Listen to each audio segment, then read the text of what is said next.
Alright, now you're gonna have to excuse my lack of enthusiasm if I have any because I've had a pretty shitty Monday morning. Then again, Mondays are pretty hated. So, this has been on my mind for a decent while, especially considering that the Dead Space remake came out, and as you've seen from the title, um, we're gonna be talking about remakes and remasters. So, it's kind of a standard now, especially considering 2019 that we're starting to see a resurgence in trying to do a remake or just a little touch up, a remaster of sorts to IPs or certain entries in IPs, such as, well, the most substantial one that in recent memory, like as early as possible, is the Resident Evil 2 remake, which is followed by Resident Evil 3 and then potentially Doom as well. And then some other games were to follow. Some games were pretty well, like they were pretty well done, and then other games not that much. So after a little bit of thought, I thought I would go through some bullet points of what constitutes as the right time to have a sequel or remake, and things that you shouldn't do if you're gonna do such a task. So let's begin. The first point that we can have in terms of whether or not a game should be remastered is if the software is outdated. This means that the technological specifications of a game are in such that if it's running on newer hardware, then it's not going to run well. It's kind of a common thing where I'm pretty sure with certain arcade games, especially, that if you play them at the wrong frequency, I believe, like in hertz, then it's going to be trippy. There's going to be some weird shit going on, and then you're going to have things that might be glitches when they really aren't. So the technological state of a game is something that needs to be considered if there's going to be a remake or remaster. The second one, the game is delisted. Personally, I'm only saying this because of the first Red Dead Redemption, but also that leads to another franchise, which I'm going to get into when we go to the don'ts. The third point is if the game has a cult following, i.e. games like the Prototype series and Spec Ops: The Line. Now, I can't speak for much of Spec Ops: The Line because I haven't finished it, but Prototype 1 and 2 are pretty damn fun, and the premise as well is really interesting, something that I want to expand on for if there's ever a remake of those games or Prototype 3, because I think that'd be awesome for next gen. I'm gonna go into that much later, hopefully. Number 4, this is more situational, but the sequel giving general improvements. Now, this one can go both ways, more or less.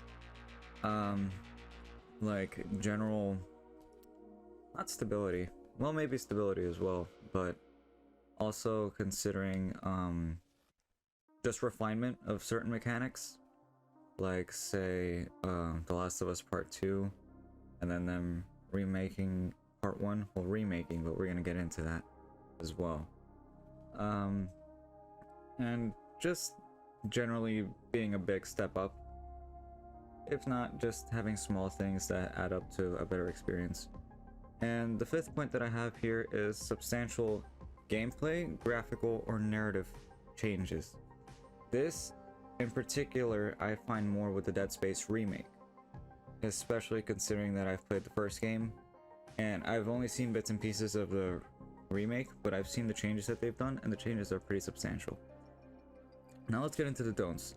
What you shouldn't do, for one, is overmarket the game, because it's an IP and also an entry that everybody's familiar with, and I get that it's kind of a big deal, especially if you're doing it from the ground up. If you're doing it from the ground up, then I see no problem with that, but if it's just a flat remaster, then just don't make it much more than it is. The second one is delist any previous versions of this. Rockstar is kind of on the hoops for that because the original versions of the GTA trilogy that they remastered were all delisted off of Steam, so you can't play those versions anymore. And also Assassin's Creed 3 was delisted from Ubisoft Store after the remaster came out, which is ridiculous because Assassin's Creed 3 had multiplayer. The same thing might be said for The Last of Us, remastered, but the thing is that the remaster is not delisted from the PS5 store, at least from what I've seen. Number 3, giving it a lazy attempt in general. Ubisoft, I'm gonna point a finger at again because the remaster for Assassin's Creed Rogue and maybe 3 as well were pretty bad. The only improvement, or the only thing that was nice about remastering Assassin's Creed 3 is the saturation went up, and also you could play the DLC. But other than that, there's really like not that much that got added. But again, this could have gone to a previous point that I made, point 4, where there were general improvements, but even then, there actually weren't any. So let's look at 4, setting it at the new full price. This one is kind of pissing me off because we all know the full price now is at 70 bucks. Add tax, you're damn near $80, and that's pretty ridiculous, especially for an experience that we've had. Now, there's a big argument to be made, which I will agree is pretty debatable, and rightfully so, because it's going to be an experience that some people have already had, but it might be an experience that some people have never had before. The only one that breaks the line in this, I believe, is the remakes for the Resident Evil series. Number 5, removing any content from the game. This one's also technically debatable because of online features. But at the same time, I kind of struggle to find an argument because the Dark Souls remaster had a multiplayer, and just like the original Dark Souls, and the remake for part 1 of The Last of Us didn't have any. Now, it could be debated as well because they're gonna make a standalone multiplayer, but even then, they could have just brought exactly the same multiplayer that we've had since 2013. I think that would have been fine. And that's also something that I briefly failed to touch on with Last of Us Part 1. It was kind of over marketed, considering that there weren't any substantial gameplay improvements necessarily. They didn't even add much, but it was more of a graphical overhaul, and honestly that constitutes more as a PS5 remaster than a full-on remake. Yes, you can argue that the animation quality is much more improved, but gameplay wise I don't believe that it is. The last thing that I don't think that people should do with a remake or a remaster is well, this is more for a remaster, but having it exclusive to a bundle. This one kind of grinds people's gears for a good reason, because they might be forced to buy something that they're not anticipating as much. Really, the only example that comes to my head is when Call of Duty Infinite Warfare got announced, and then they teased that the Modern Warfare remaster was going to be bundled with a certain edition for the game. And that would have been fine on its own had they also released the game as a standalone, like maybe a month or 2 later. But they didn't until a full year, which is absolutely ridiculous, because we're talking about a game from 2007, I believe, that is only being sold if you buy another game at full price.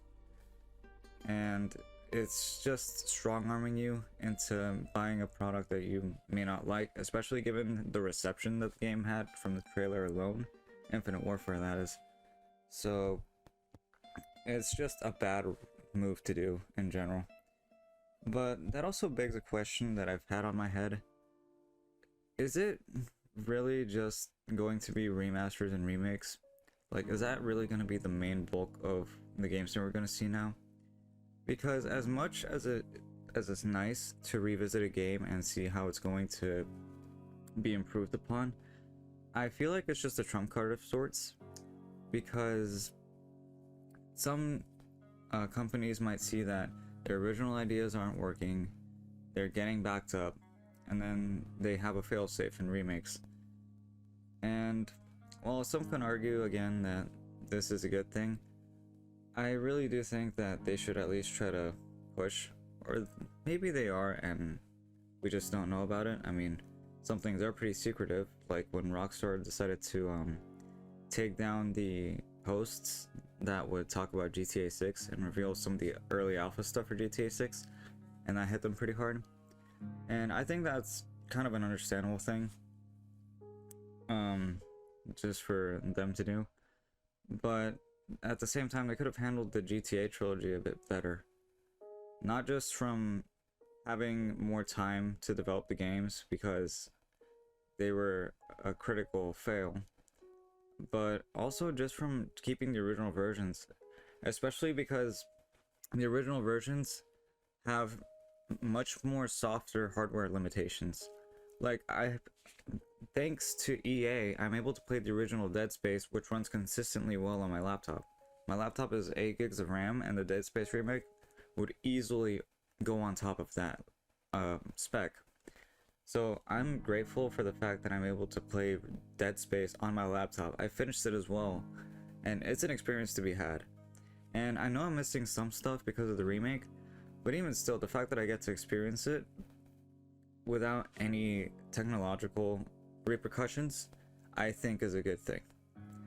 And I just wish that companies like Rockstar could see that for Red Dead Redemption, especially considering that they gauge their success and potential for more remakes on the GTA trilogy, which is kind of clear that they didn't have much effort for. And the thing is also that Red Dead Redemption is a game that came out like 12 years ago, and there are other games in the in Rockstar's catalog that have been here for a lot longer and they're still on Steam. So I honestly don't see why they can't do a PC port or anything to that, but that's just one tangent that I have, okay, I guess. So yeah, it's just one thing that I have in my mind, and as much as I might be a little annoyed that we're gonna be seeing remakes and remasters, I'm just gonna let it ride, because at the same time, I am a bit curious as to how these things play out. So yeah, if you want, you can voice your opinions either in comments or just DM me, and I'll see everybody around.